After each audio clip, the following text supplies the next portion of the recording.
Hi everyone. So I'm going to be showing you the functionality in the companies section.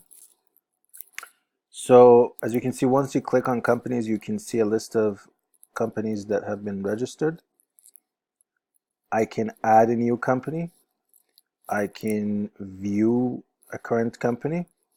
I can edit the information relevant to that company, and I can make a company inactive.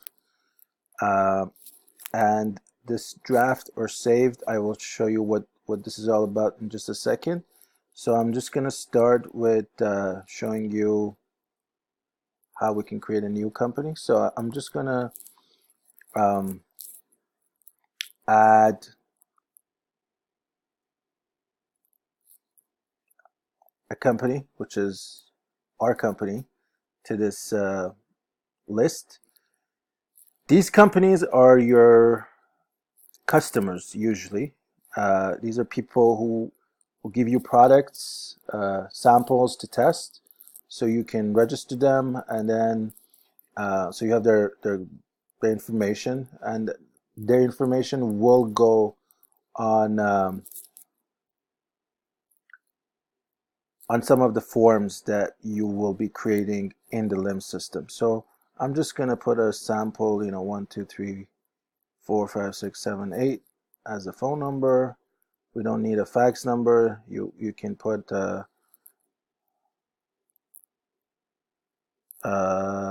website here, and the invoicing email is the email that will be used later on to send invoices to.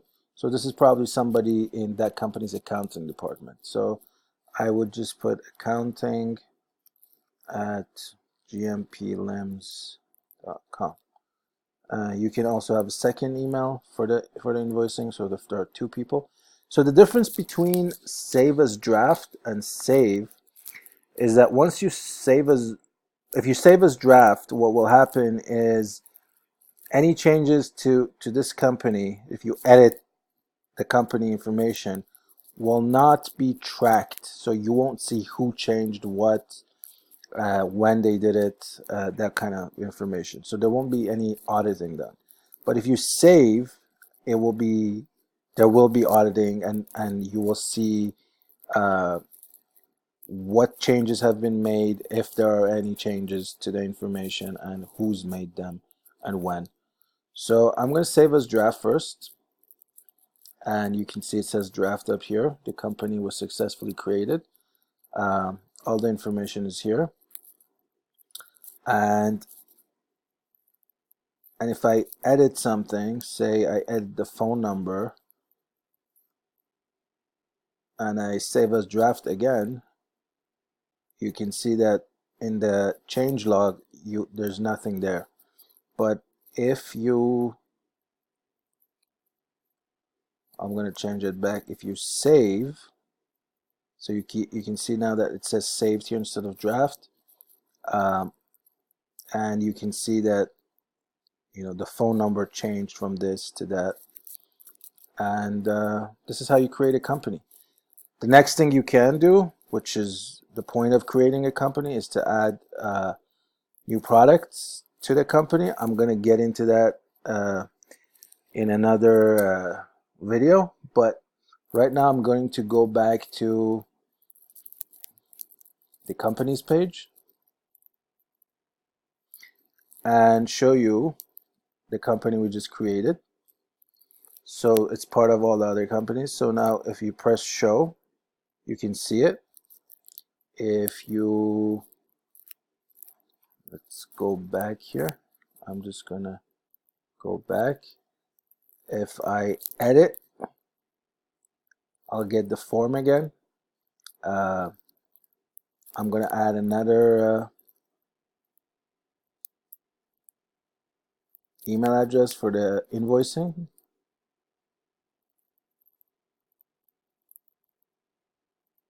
Oh, I missed the M here. .com, and you can add a reason as to why you are editing. So I'm just gonna say adding second accounting email, and you say update. And as you can see, there is a second accounting email registered, and you can see that the second invoicing email went from nothing to this, and our comment got registered, so that if later on you want to know why things changed, you can see there's a reason for it. The action is registered, and the user who did it, which is me, this is my username here, and my the company ID is this. So that's what editing is like. I'm gonna go back again to the company's page. So the show page just shows you all this information, as we saw, and the inactivate button will basically remove this company from this list, and it will inactivate all associated products with this company. So if this company has many products, and the products have specs and tests, and so if you inactivate a company, everything that's associated with the company in terms of specs and products and then specs will become inactive. You won't be able to see or use them while the company is inactive. So if I press inactivate, it'll ask me if I'm sure, and I'll say okay, and you can see that there's a link up here now that says inactive companies, and that's the company we just made inactive. I can go ahead and activate it again, and that link is no longer there because we don't have any inactive companies, and the company is listed here again.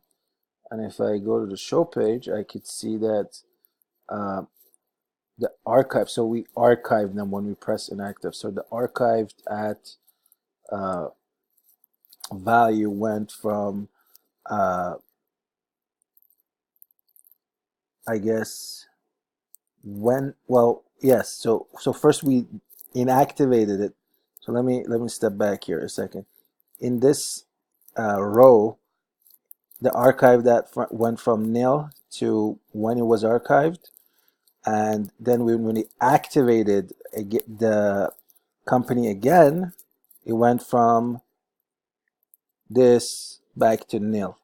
So for a company to be active, the archive that needs to be nil, but you don't need to worry about this. I'm just telling you about this so that you can see what's happening behind the scenes when we press inactivate.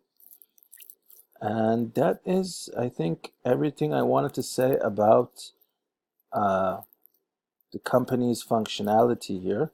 I think we've talked about everything on this page. And